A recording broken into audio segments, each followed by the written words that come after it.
Assalamualaikum warahmatullahi wabarakatuh. Bismillahirrahmanirrahim. Ya ayyuhalladzina amanu hal adulukum ala tijaratin tunjikum min azabin alim tu'minuna billahi wa rasulihi wa tujahiduna fi sabilillahi bi amwalikum wa anfusikum zalikum khairul lakum in kuntum ta'lamun. Alhamdulillahirabbil alamin wassalatu wassalamu ala asrofil anbiya'i wal mursalin wa ala alihi wa sahbihi rasulillahi ajmain. Amma ba'du. Yang terhormat Ibu Dwi Novitasari SPD MPD selaku dosen dari mata kuliah evaluasi proses dan hasil pembelajaran matematika serta teman-teman yang saya banggakan. Pada kesempatan kali ini, kami dari kelompok 4 akan mempresentasikan hasil diskusi kami yang berjudul pengembangan tes objektif, lisan, dan tindakan. Dengan anggota kelompok yang pertama adalah Tasya Dwi Liza, yang kedua Fazila Agustina Lubis, yang ketiga Cynthia Dea Aurelia Nasution, yang keempat Andini, dan terakhir adalah saya, Dela Puspitasari, selaku moderator. Baiklah, untuk tidak memperpanjang pembukaan, marilah sama-sama kita menyaksikan presentasi yang pertama kali akan dibawakan oleh Tasya Dwi Liza. Kepada Tasya Dwi Liza dipersilahkan. Pengembangan tes objektif. 1. Pengertian tes objektif. Tes objektif yang juga dikenal dengan istilah tes jawab pendek atau short answer test, tes ya tidak atau yes no test, dan tes model baru atau new type test adalah salah satu jenis tes hasil belajar yang terdiri dari butir-butir soal atau item yang dapat jawab oleh testi dengan jalan memilih salah satu jawaban atau lebih di antara beberapa kemungkinan jawaban yang dapat dipasangkan pada masing-masing items atau dengan cara mengisikan atau menuliskan jawaban berupa kata-kata atau simbol-simbol tertentu pada tempat atau ruang yang telah disediakan untuk masing-masing butir items yang bersangkutan. Soal objektif adalah soal yang tingkat kebenarannya objektif. Oleh karenanya, tes objektif adalah tes yang dalam pemeriksaannya dapat dilakukan secara objektif. Karena sifatnya yang objektif, maka penskorannya dapat dilakukan dengan bantuan mesin. Soal ini tidak memberi peluang untuk memberikan penilaian yang bergradasi karena dia hanya mengenal benar dan salah. Apabila respon siswa sesuai dengan jawaban yang dikehendaki, maka respon tersebut benar dan biasa diberi skor 1. Apabila kondisi yang terjadi sebaliknya, maka respon siswa salah dan biasa diberi skor 0. Jawaban siswa yang bersifat mengarah kepada satu jawaban yang benar atau konvergensi. Kelebihan dan kekurangan tes objektif. A. Kelebihan tes objektif. Yang pertama, untuk menjawab tes objektif tidak banyak memakai waktu. Yang kedua, reliabilitasnya lebih tinggi kalau dibandingkan dengan tes esai karena penilaiannya yang bersifat objektif. Yang ketiga, pemberian nilai dan cara menilai tes objektif lebih cepat dan mudah karena tidak menuntut keahlian khusus daripada si pemberi nilai. Yang keempat, lebih mudah dan cepat cara memeriksanya karena dapat menggunakan kunci tes bahkan alat-alat hasil kemajuan teknologi. Yang kelima, untuk menjawab tes objektif tidak banyak makan waktu. Yang keenam, pemeriksaannya dapat diserahkan orang lain.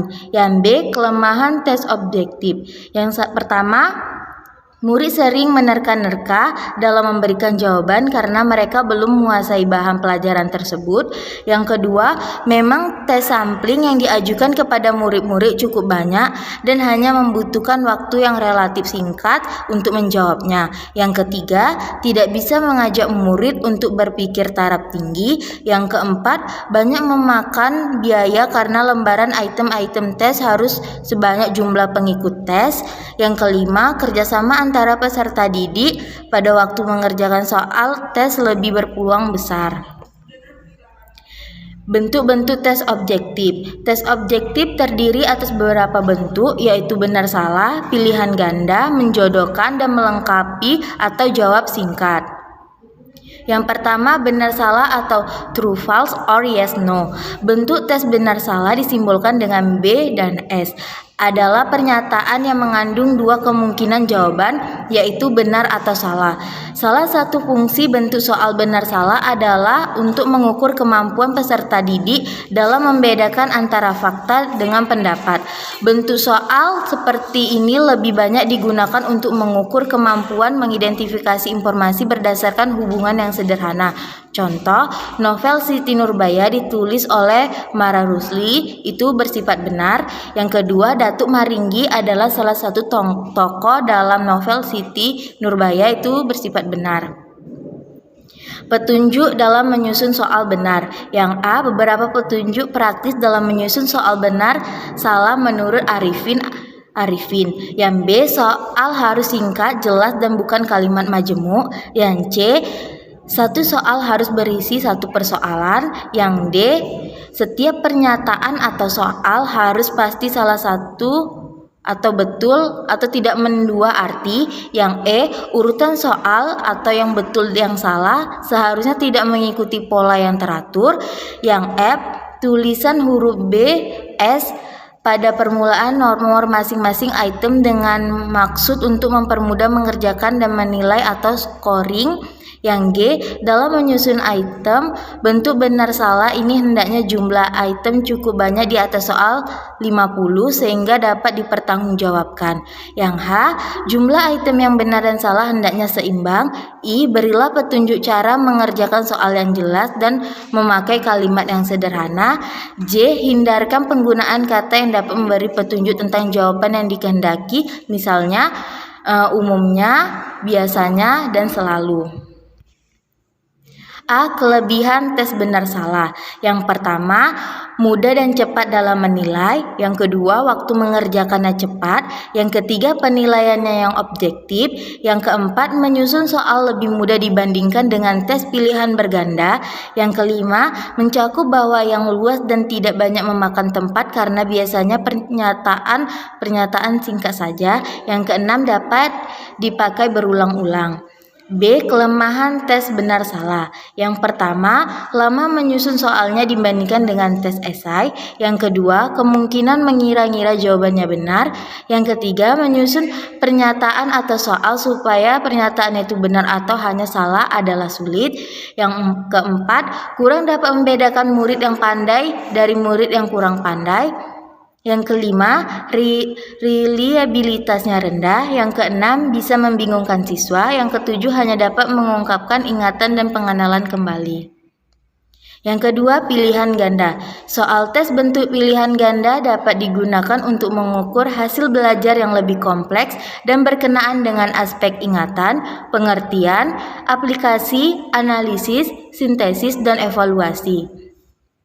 Pembawaan pokok persoalan dapat dikemukakan dalam bentuk pernyataan dan dapat pula dalam bentuk pernyataan atau statement. Yang belum sempurna yang sering disebut step. Sedangkan pilihan jawaban itu mungkin berbentuk perkataan, bilangan atau kalimat dan sering disebut option. Pilihan jawaban terdiri atas jawaban yang benar atau yang paling benar, selanjutnya disebut kunci jawaban dan kemungkinan jawaban salah yang dinamakan pengecoh atau distraktor atau decoy atau files. Namun memungkinkan seseorang memilihnya apabila tidak menguasai materi yang ditanyakan dalam soal. Kita dapat melihat contoh dari pilihan ganda. Selanjutnya ada beberapa jenis tes bentuk pilihan ganda, yaitu yang pertama distractor, yaitu setiap pertanyaan atau pernyataan mempunyai beberapa pilihan jawaban yang salah, tetapi disediakan satu pilihan jawaban yang benar. Tugas peserta didik adalah memilih satu jawaban yang benar itu. Yang kedua, analisis hubungan antara hal, yaitu bentuk soal yang dapat digunakan untuk melihat kemampuan peserta didik dalam menganalisis hubungan antara pernyataan dengan alasan atau sebab akibat. Yang ketiga, variasi negatif, yaitu setiap pertanyaan atau pernyataan mempunyai beberapa pilihan jawaban yang benar, tetapi disediakan satu kemungkinan jawaban yang salah. Tugas peserta didik adalah memilih jawaban yang salah tersebut. Yang keempat, variasi berganda, yaitu memilih beberapa kemungkinan jawaban yang semuanya benar, tetapi ada satu jawaban yang paling benar. Tugas peserta didik adalah memilih jawaban yang paling benar. Yang kelima, variasi yang tidak lengkap, yaitu pernyataan atau pertanyaan yang memiliki beberapa kemungkinan jawaban yang belum lengkap. Tugas peserta didik adalah mencari satu kemungkinan jawaban yang benar dan melengkapinya. Berikut beberapa petunjuk praktis dalam menyusun soal bentuk pilihan ganda menurut Arifin 2009-143, yaitu A. Harus mengacu pada kompetensi dasar dan indikator soal.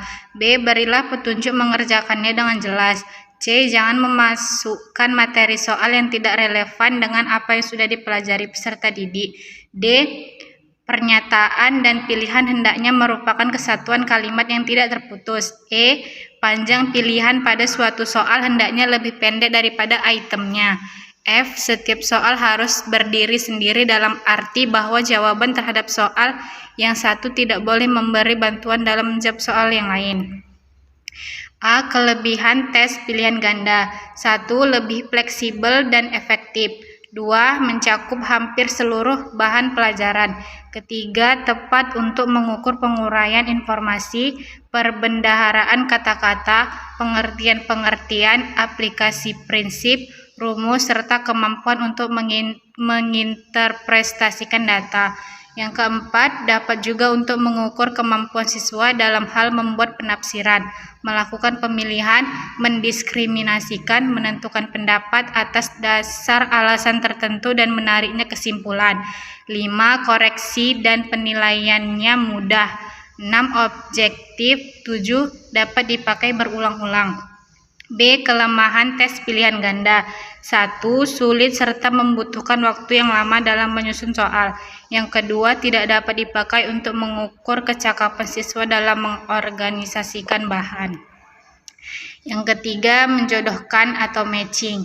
Soal tes bentuk menjodohkan sebenarnya masih merupakan bentuk pilihan ganda. Perbedaannya dengan bentuk pilihan ganda adalah pilihan ganda terdiri atas sistem dan option. Kemudian peserta didik tinggal memilih salah satu option yang dianggap paling tepat. Sedangkan bentuk menjodohkan terdiri atas kumpulan soal dan kumpulan jawaban yang keduanya dikumpulkan pada dua kolom yang berbeda, yaitu kolom sebelah kiri menunjukkan kumpulan persoalan dan kolom sebelah kanan menunjukkan kumpulan jawaban. Jumlah pilihan jawaban dibuat lebih banyak dari jumlah persoalan. Bentuk soal menjodohkan sangat baik untuk mengukur kemampuan peserta didik dalam mengidentifikasi informasi berdasarkan hubungan yang sederhana dan kemampuan menghubungkan antara dua hal. Semakin banyak hubungan antara premis dengan respon dibuat, maka semakin baik soal yang disajikan. Berikut contoh dari menjodohkan.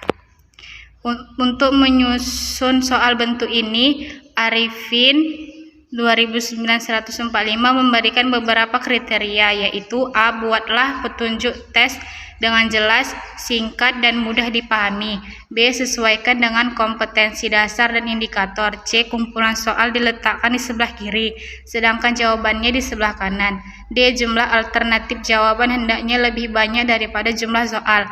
E. Susunlah item-item dan alternatif jawaban dengan sistematika tertentu. Misalnya, sebelum pokok persoalan didahului dengan stem atau bisa juga langsung pada pokok persoalan. F.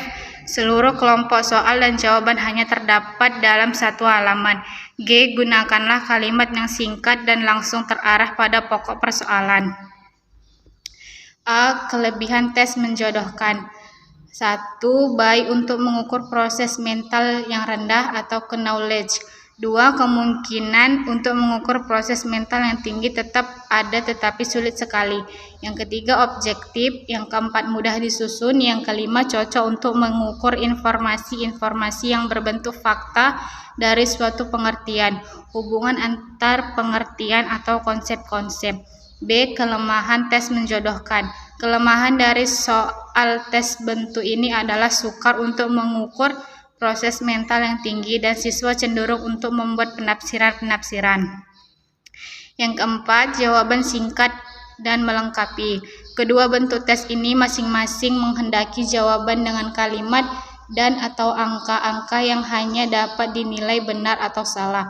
Soal tes bentuk jawaban singkat biasanya dikemukakan dalam bentuk pertanyaan. Dengan kata lain, soal tersebut berupa suatu kalimat bertanya yang dapat dijawab dengan singkat berupa kata, frase, nama, tempat, nama tokoh, lambang, dan lain-lain. Berikut contoh dari saling melengkapi.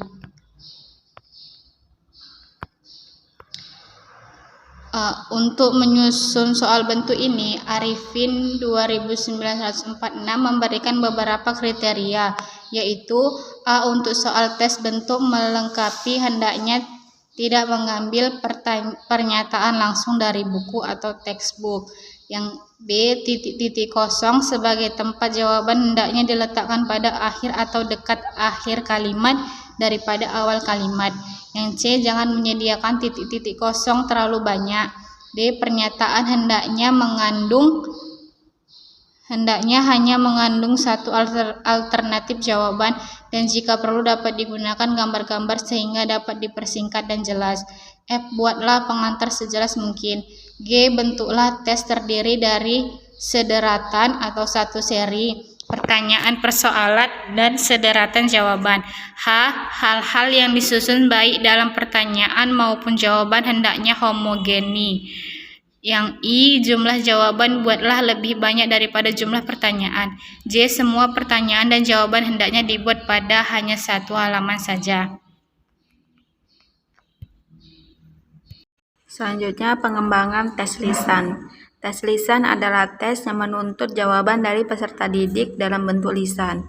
Peserta didik akan mengucapkan jawaban dengan kata-katanya sendiri sesuai dengan pertanyaan atau perintah yang diberikan. Tes lisan dapat berbentuk seperti berikut. 1. Seorang guru menilai seorang peserta didik. 2. Seorang guru menilai sekelompok peserta didik. 3. Sekelompok guru menilai seorang peserta didik. 4. Sekelompok guru menilai kelompok peserta didik. Petunjuk dalam pelaksanaan tes lisan. Yang pertama, jangan terpengaruh oleh faktor-faktor subjektivitas. Yang kedua, berikanlah skor bagi setiap jawaban yang dikemukakan oleh peserta didik. 3. Catatlah hal-hal atau masalah yang akan ditanyakan dan ruang lingkup jawaban yang diminta untuk setiap pertanyaan.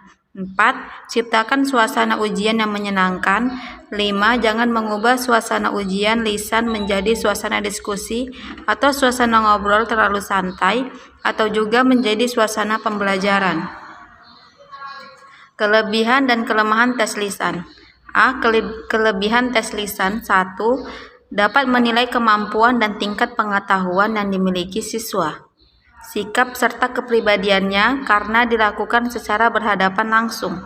2. Bagi siswa yang kemampuan berpikirnya lambat sehingga sering mengalami kesulitan dalam memahami pertanyaan soal, tes bentuk lisan dapat menolong sebab dapat menanyakan langsung kejelasan pertanyaan yang dimaksud.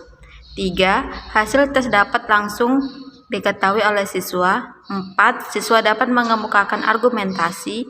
5. Dapat mengevaluasi kemampuan penalaran. 6. Dapat mengevaluasi kemampuan berbahasa lisan. 7. Dapat melakukan pendalaman materi. 8. Tidak mungkin terjadi penyontekan. 9. Bahan ujian dapat luas dan mendalam. B. Kelemahan tes lisan. 1. Subjektivitas pendidik sering mencemari hasil tes. 2. Waktu pelaksanaan yang diperlukan. 3. Memerlukan waktu yang lama. 4. Siswa dapat melakukan ABS. 5. Jika siswa memiliki sifat gugup, dapat mengganggu kelancaran jawaban.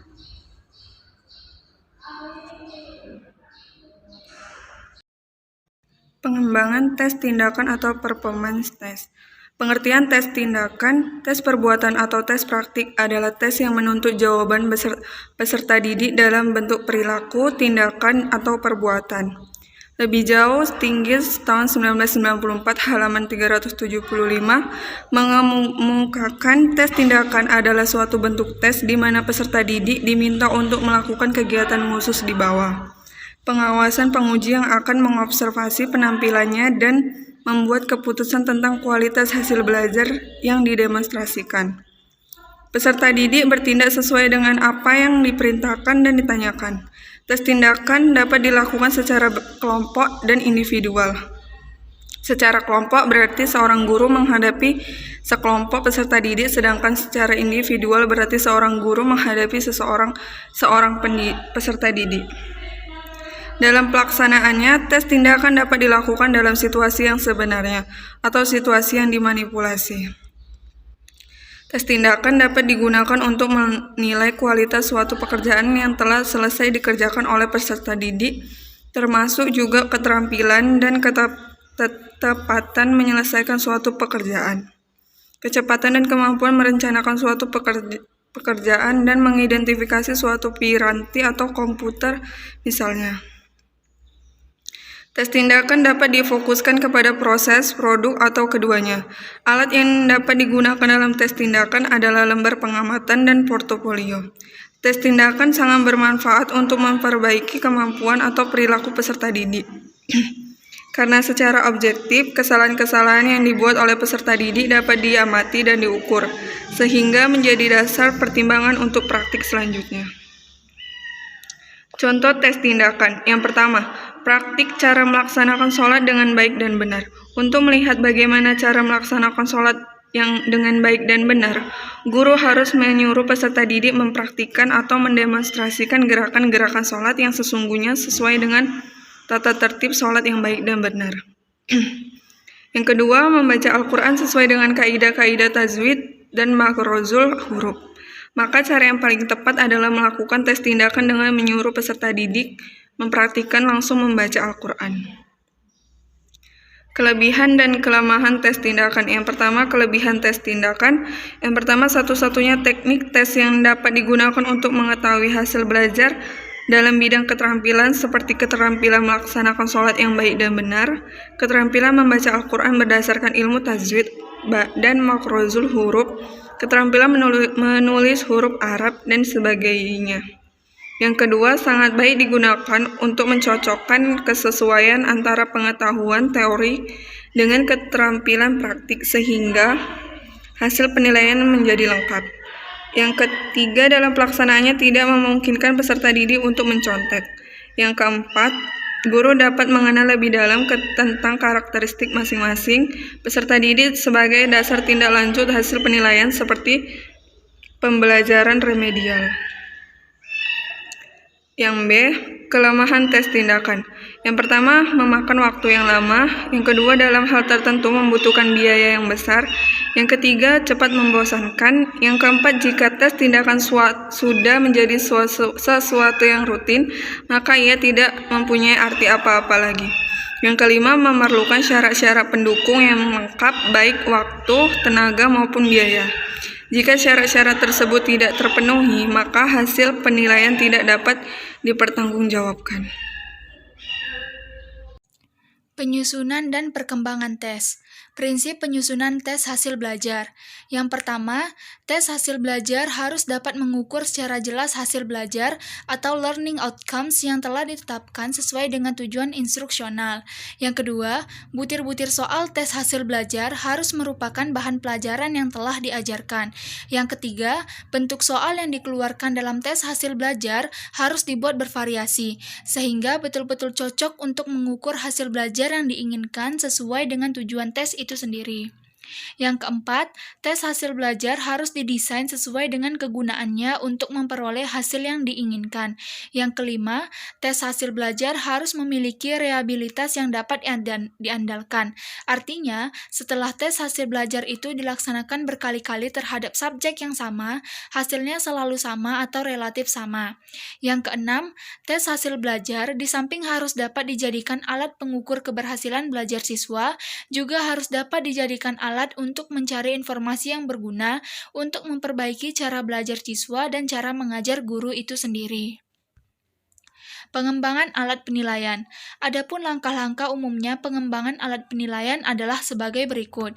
Yang pertama, mengidentifikasi kompetensi, materi pokoknya, serta tujuan pengajaran. Yang kedua, menentukan aspek kemampuan yang akan diukur. Yang ketiga, membuat tabel spesifikasi atau kisi-kisi tes. Yang keempat, penulisan soal. Yang kelima, pelaksanaan atau penyajian tes. Yang keenam, pemeriksaan hasil tes. Dan yang terakhir adalah pengolahan dan penafsiran hasil tes. Baiklah, sekian presentasi dari kami kelompok 4. Mudah-mudahan apa yang kami sampaikan dapat berguna dan menambah wawasan bagi kita semua. Terima kasih atas perhatiannya. Maafkan apabila ada kesalahan atau kekurangan. Wabillahi taufik wal hidayah. Assalamualaikum warahmatullahi wabarakatuh.